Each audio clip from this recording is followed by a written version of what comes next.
निद्रया ह्रियते नक्तं व्यवायेन च वावयः दिवाचार्थे हया राजन् कुटुंब भरणे नवा। सुखदेव जी महाराज ने पूरा बता दिया। 100 वर्ष की आयु भगवान ने दे करके भेजा। वेद का वचन है शतायुर्वै पुरुषः। आप पुण्य करोगे तो आपकी आयु 10-20 साल बढ़ जाएगी, पर मुख्य आयु 100 साल है। और पाप करोगे तो कहो तो 30 साल में निपटा दे ठाकुर जी, कोई भरोसा नहीं। पाप करने से आयु क्षीण होती है और पुण्य करने से आयु बढ़ती है।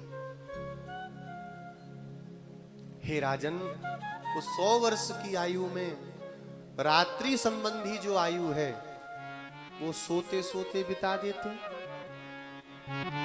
4 घंटा 6 घंटा सो लिए, चलो बहुत है।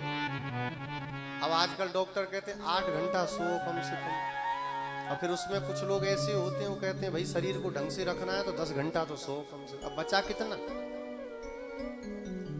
अब सोने में ही आधी रात्रि संबंधी आयु को व्यतीत कर दिया और दिन संबंधी आयु अर्थ कमाने में, कुटुंब के भरण करने में, हाय रे हाय मेरा घर मेरा परिवार ले ले करके आए और उनका पोषण करने लगे। और जिस दिन बिस्तर पकड़ा वही कुटुंबी मंदिरों में जाके मनाते, महाराज हमारे पिताजी बहुत कष्ट पा रहे हैं, इनको उठाइए।